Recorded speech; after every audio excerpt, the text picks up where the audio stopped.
Bonjour. Dans cette vidéo, nous allons traiter un exercice sur les suites récurrentes non monotones. Soit U, la suite récurrente définie par U1 égale 3 demi, et quel que soit n appartenant à grand N, UN plus 1 égale racine de 2 moins UN. Étudier la nature de la suite U. Nous remarquons que à la suite récurrente définie par UN plus 1 égale 2 moins UN, et associer la fonction f définie par f de x égale racine de 2 moins x, dont le domaine de définition est égal à moins l'infini 2. Cette fonction admet pour dérivée f' de x égale moins 1 sur 2 racines de 2 moins x. Cette dérivée n'est pas définie pour 2 et elle est strictement négative. Alors, si nous dressons les variations de f sur l'intervalle moins l'infini 2, on obtient ceci.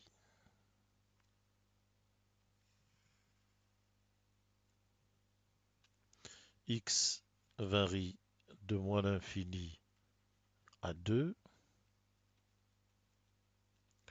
La fonction f de x, nous savons ici que la dérivée n'est pas définie en 2 et ailleurs elle est négative. Donc la fonction f est décroissante. Pour x égale 2, elle décroît jusqu'à 0. Et quand x tend vers moins l'infini, f de x tend vers plus l'infini.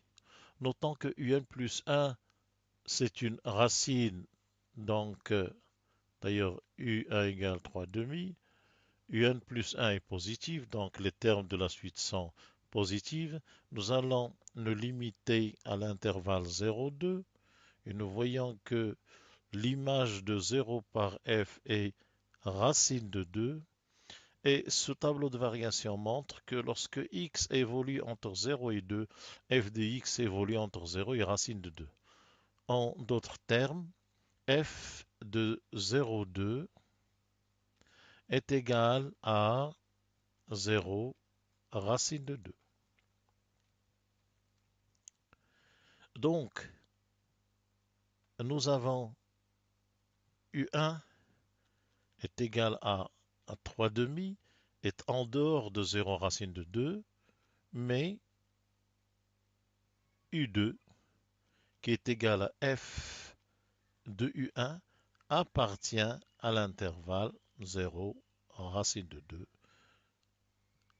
En effet, nous avons l'image de 0 racine de 2, l'image de 0,2 est contenue dans 0 racine de 2. Et d'ailleurs, par récurrence, si UN appartient à 0 racine de 2, nous avons bien alors UN plus 1 appartient aussi à 0 racine de 2. Alors, en résumé, nous avons quel que soit n supérieur ou égal à 2, 0 inférieur ou égal à UN, inférieur ou égal à racine de 2. Donc, nous savons que les termes à partir du rang 2 sont situés entre 0 et racine de 2. Maintenant, nous allons faire une remarque sur le comportement des termes. Nous avons U1 qui est égal à 3 demi, U2 qui est égal à racine de 2 moins 3 demi, c'est racine de 1 demi ou bien racine de 2 sur 2, et on voit très clairement que U1 est supérieur à U2. Si on prend maintenant U3, nous avons U3 égale racine de 2 moins racine de 2 sur 2. Racine de 2 sur 2, c'est quelque chose comme 0,7. Et bien sûr, cette racine de 2 moins 0,7 est plus grande que 1. Alors que U2, racine 2 sur 2 est plus petit que 1. Et par conséquent, on peut placer U2 par rapport à U3. Nous avons donc U2 inférieur à U3. Et on voit bien que U1 est plus grand que U2, mais U2 est inférieur à U3. Donc la suite oscille. La suite UN oscille. Cela vient du fait que F est décroissante, car F est décroissante. Si F est décroissante, on sait que la nature dépend de la position des deux premiers termes. Par exemple, si U2 est inférieur à U3, alors elle serait croissante. Et si U2 est supérieur à U3, alors elle serait décroissante. On parle de la monotonie de F sur l'intervalle 0,2 ou 0 racine de 2. Alors maintenant, nous pouvons donc conclure que UN plus 1 moins UN change de signe.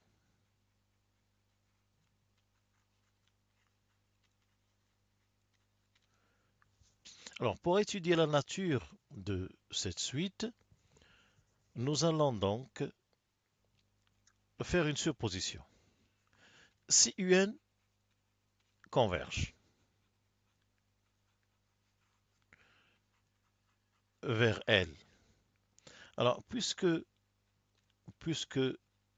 quel que soit n supérieur ou égal à 2, nous avons 0 inférieur ou égal à UN inférieur ou égal à racine de 2, on aurait L aussi entre 0 et racine de 2. F est continu sur 0 racine de 2, en particulier en L. Et dans ce cas, L serait, car on a supposé, serait solution de L égale F de L, c'est-à-dire L égale racine de 2 moins L. Ou encore, L au carré plus L moins 2 égale 0. Équation, bon, L est inférieur ou égal à 2 ici. Équation qui admet pour solution, alors delta est égal à 1 plus 8 égale 9. Et on obtient deux racines, L1 égale moins 1 moins 3 sur 2 sur 2 égale moins 2. Et L2 égale moins 1 plus 3 sur 2 égale 1. Il est clair que la solution moins 2 serait à rejeter. Et donc, la seule limite éventuelle, si elle existe, serait la limite 1. L2 égale 1. Alors, est-ce que c'est effectivement une limite de la suite UN? Pour le voir, nous allons étudier le comportement de UN moins 1. Alors, UN moins 1, c'est f de UN moins 1 moins 1. C'est donc racine de UN moins 1, pardon, racine de 2 moins UN moins 1 moins 1.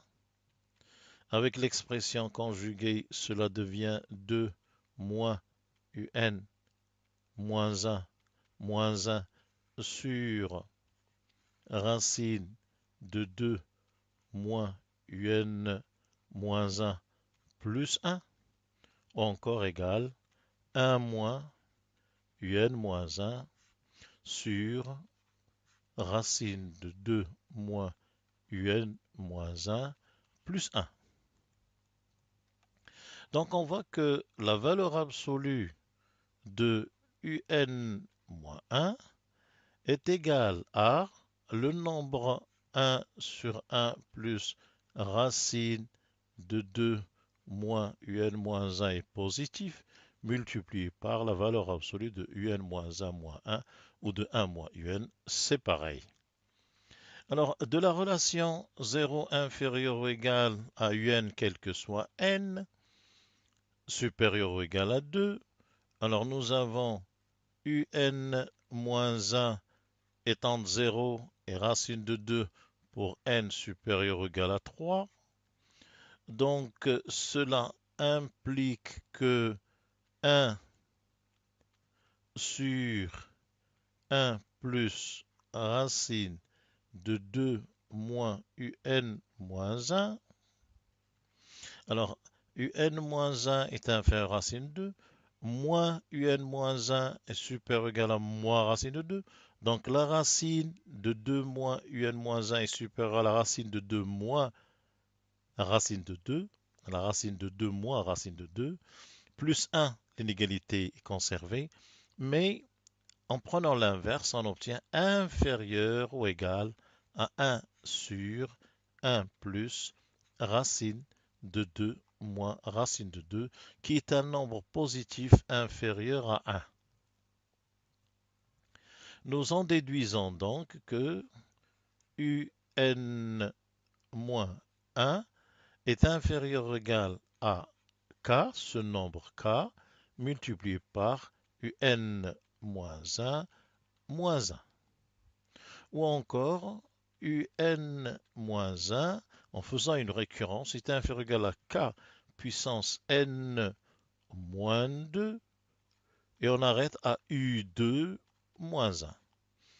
Ici c'est k puissance 1, 1 plus n moins 1 c'est n moins 2 plus 2 c'est n. Donc la somme doit rester constante.